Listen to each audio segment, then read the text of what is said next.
Hi, I'm MJ, who teaches Korean as a hobby. If you ever felt that learning Korean is incredibly difficult and feel stuck in your progress, you are in the right place. I'm going to explain the fundamental reasons why Korean is so difficult for English speakers or any SVO language speakers and provide a real solution for you today. Today's topic is a bit more in-depth and very long, but I can assure you that in the future, you will look back on watching this video as one of the best decisions you have ever made in your Korean learning journey. I'm very confident if you stay with me until the end, you will truly be glad you did. I promise. Let's have a look at some data. This material is from Foreign Service Institute, which has quantitatively measured how hard it is for a native English speaker to learn other languages, ranking them from Category 1 to Category 5. I will not go into all the details, but as you can see, Category 1 languages take an average of 24 weeks to reach professional proficiency, but Category 5 languages, like Korean, takes 88 weeks. That is more than triple the time. So, it's not just you who is having a hard time. There is a quantifiable reason. And understanding the reason gives us the key clue on how to learn it more quickly. Identifying why a difficult problem is so hard is the first step to finding its solution.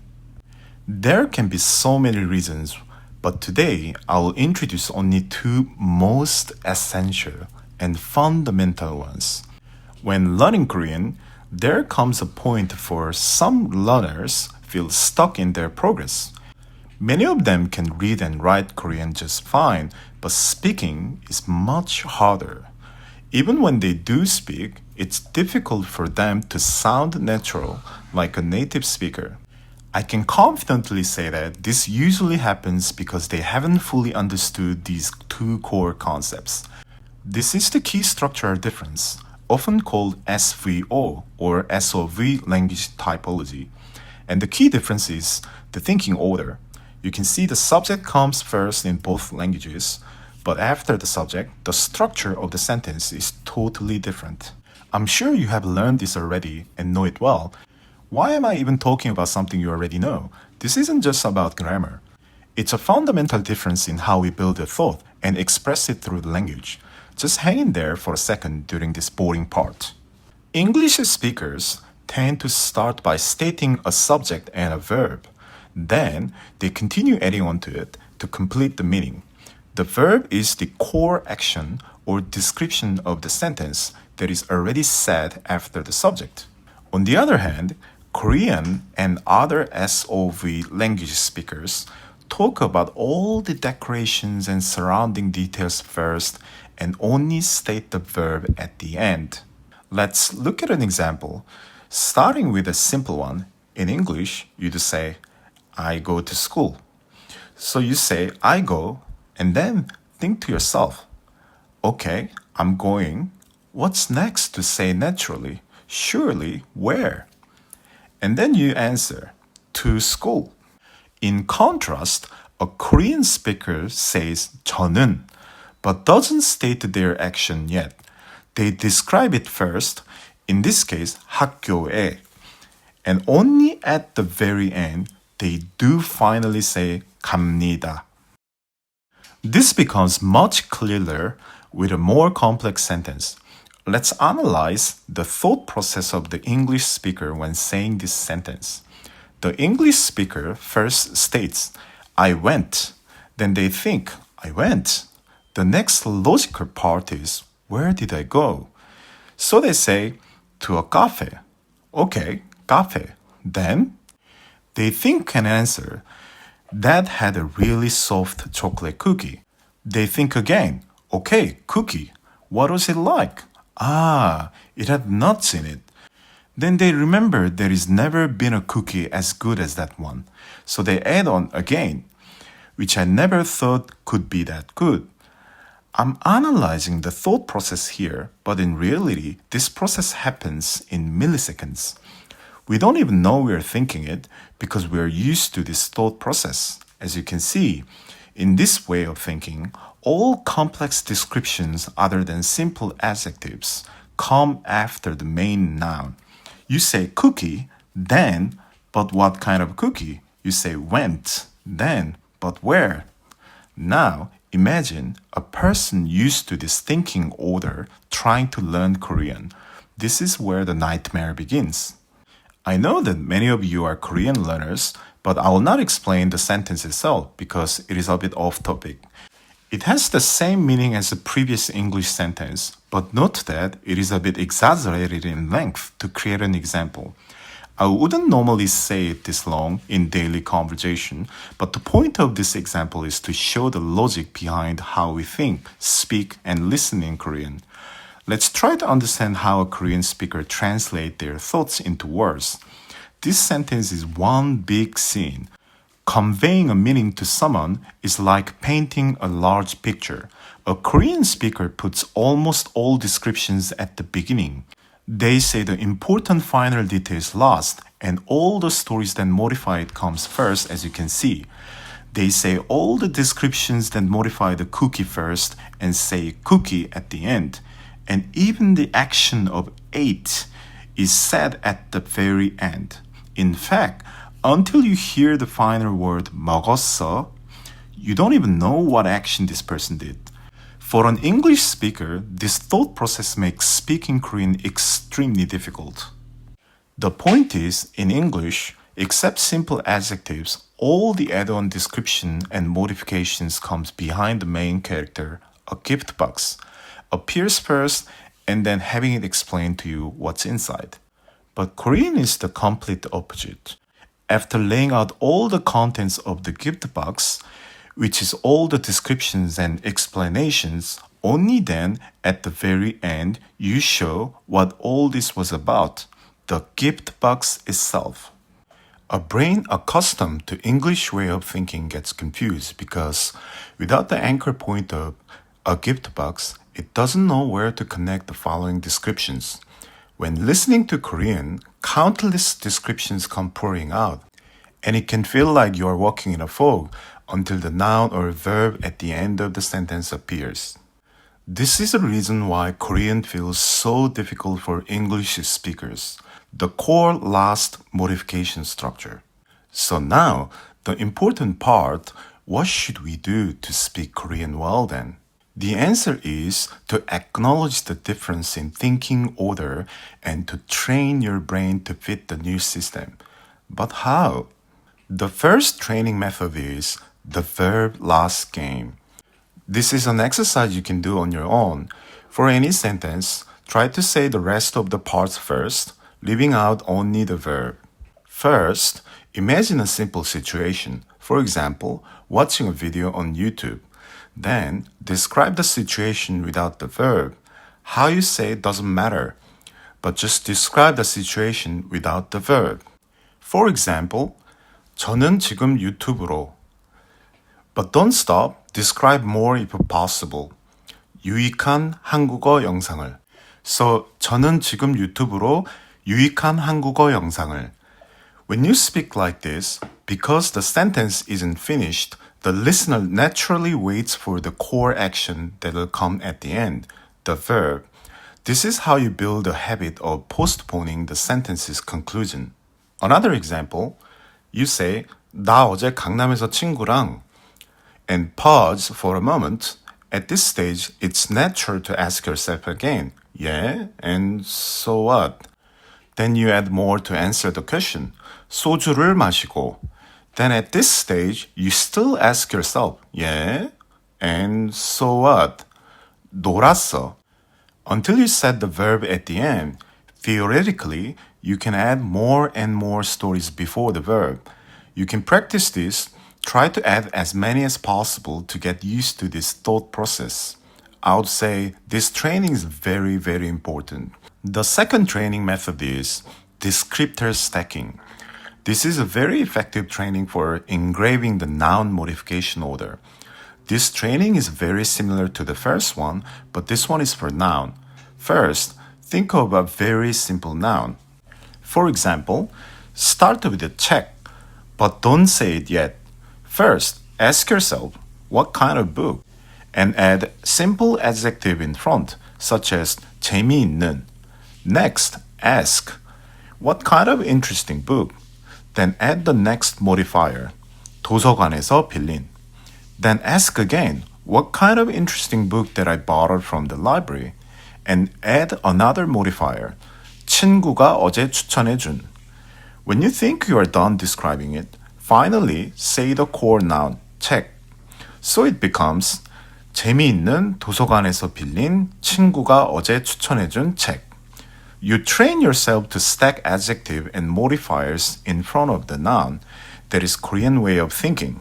The core of these two training methods is the same, to engrave the habit of fully explaining the surrounding situation and context in your brain before reaching the conclusion, that is noun or verb.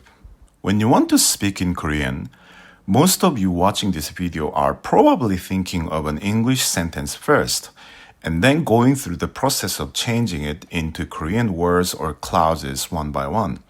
In the beginner stage, this is completely natural and it is also the only way. However, as long as you continue to rely on this translator in your head, you will never reach the goal of fluency. Of course, this process doesn't happen overnight. But if you continue this training of erasing the English sentences from your head and speaking as if you are painting a picture or hiding the verb, you will find at some point that your brain has become accustomed to Korean thinking order.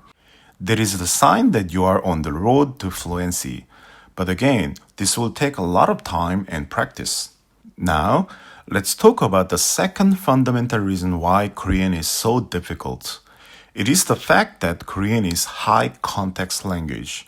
In contrast, English is a classic low context language.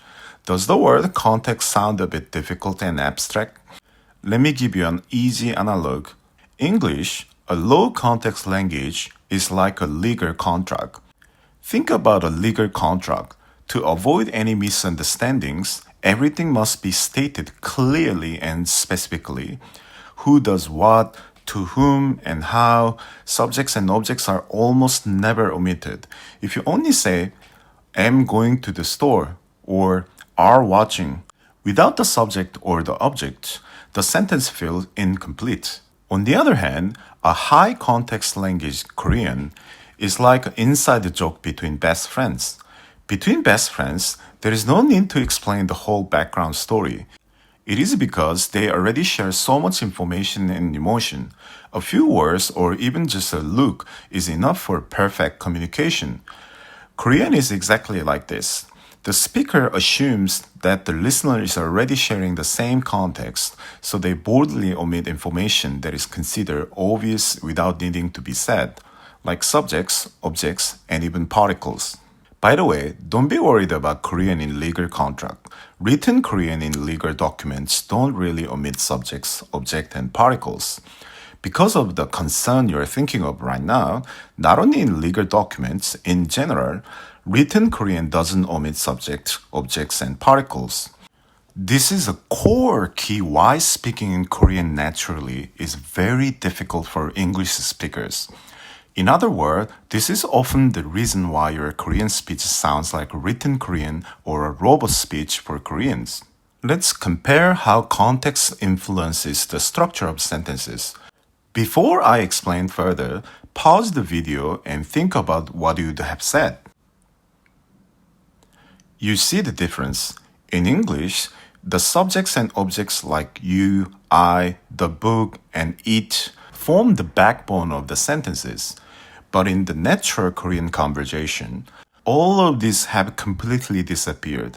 It is because in the situation where the conversation is taking place, it is completely obvious who is busy, who is reading book, what's interesting. If you think about it carefully, omissions also happen in English. In English, you also see it often in casual speech. Gonna go, all done, ducking out. Even though most of the time it really means I'm gonna go, have you done with it, I'm ducking out. Omissions always happen when it's extremely obvious because of context. That's the very principle of omission itself anyways. The difference in Korean is it happens all the time in speech. This presents two huge barriers for English speakers. First, the difficulty in speaking. To speak without the word I and you, which you've naturally included your whole life, feels very awkward and insecure. When someone asks, 지금 뭐 하고 있어요? You can answer, 저는 책을 읽고 있어요. It is a grammatically perfect sentence, but this is the reason why it can sound like a textbook in a conversation in practice. Normally, people just say, 책 읽어요. So, 저는 and 을 are omitted and ongoing postfix is removed because it is obvious. Second, the difficulty in listening. When listening to Korean, you have to constantly deduce the omitted subjects and objects from the context, like a detective. A brain that is not accustomed to this process can easily get tired and lose the flow of the conversation. Think of a situation you give one single Korean sentence without environmental context or contextual sentences around the sentence you are trying to translate to AI. And it might give you a wrong translation or textbook-like translation. This happens because AI doesn't know the context, and without the context, Korean is just not possible to translate. Speaking of context, are you struggling with when to use the particles 은, 는, 이가? The reason why it is difficult is originated from the same reason, context. If you have been studying Korean for many years and still confused when to use 은, 는, 이가, I guarantee this is the most likely caused by a context issue. Check them out later. I strongly recommend you won't regret watching it. Back to the topic. Now the important thing is, how can we overcome this context trap? The first training method is the detective game. From now on, when you watch Korean dramas or movies, don't just rely on the subtitles. Focus on just one thing. Who is speaking right now and who are they speaking to? What is their relationship? In other words, analyze the contextual information. For example, let's assume here the line 먹었어? Let's say the scene involves a concerned mother speaking to her son after coming home after work. The direct translation would be just 일은? But don't stop there. Think like a detective. Who is saying this to whom? Ah, a mother is speaking to her son. What situation is it? Ah, mother had a concern if her son has eaten yet. Then what are the omitted subject and object? Subject must be you in mother's perspective, and the object must be a meal. So proper translation is not eaten, but it is like, have you eaten a meal yet? In this way, you consciously practice finding the omitted information in every line. It will be bothersome at first, but as you repeat this process, you will begin to form the brain circuits to understand meaning through context, just like a Korean. It'll take some time though. The second training method is the maximum omission game. When you're talking with your friend or to yourself, consciously practice speaking without subject, object, and particles where possible. Of course, at first, you will have to think a lot about what can be omitted. Let's do it together. Instead of 저는 이제 갑니다, you say 저는 갑니다, or even further, 저 갑니다. Although this sentence requires a context to make the destination clear. Next example, 너는 숙제 다 했어? You say 너 숙제 다 했어? Or 숙제 다 했어? Even 다 했어? Although this sentence needs a context for this to make sense. You might be wondering how to know when to omit. It is actually not hard. If something is obvious in the current context, then just omit it. Trust me, it's fine. Just do it with confidence. In Korean, it is really, really okay. What's really hard though is your hesitation to omit and the fear that you might be wrong. But just trust me, if you approach it with confidence, this will make your speech sound much more like a native speaker's. But if you feel still insecure about omission, please leave any questions in the comments. Again, The more you practice this, the more natural your speech will sound. Just do it with confidence. Why not do this when you can sound like a native speaker? There is one hard thing though, which is omission of particles, especially 는, 이가. Each particle has its special functionality, such as adding some implications, especially 는, 이가 does that. If you want to master when to use 는, 이가, visit the video on the top right corner. All of this means more than just speaking Korean fluently. In conclusion, to cross these two great mountains of thinking order and context focus, you need to go beyond simply putting Korean knowledge into your head and train to change the operating system of your brain to think and feel like Korean. I strongly believe the training method I've shared today will help you in that process. Some people might understand this process early and learn Korean speaking quickly, but others don't even realize they need to do this training. They often don't think about understanding the fundamental structure differences of the language, which significantly slows down their learning speed. For speakers of SVO and low context languages like English, this is truly the core of learning Korean. Memorizing words and studying grammar is great, but once you understand this core and adjust your thinking engine, speaking Korean will feel much more natural. You will find yourself improving steadily, gaining confidence, and actually enjoying conversation in Korean. Over time, you will notice that your speaking flows more easily and you will feel motivated to keep growing. This isn't just about speaking and listening.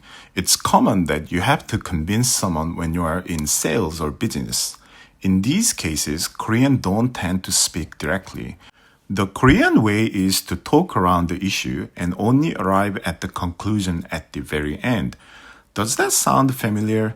As I mentioned before, all the modifications come before the main point. Even the process of persuasion is influenced by the language. In contrast, English speakers often state the conclusion first and explain later. Of course, it's case by case, but this is generally true.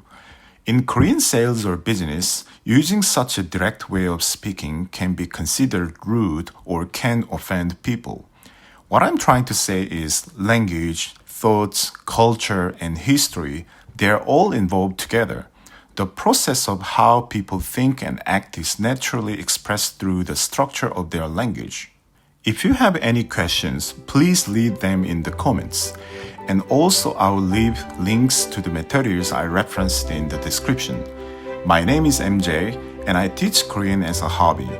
I'll be always here to help you, so please don't hesitate to leave a comment if you have any questions, or feel free to initiate a discussion in the comments. I promise I will engage in the discussion and answer your question. 감사합니다.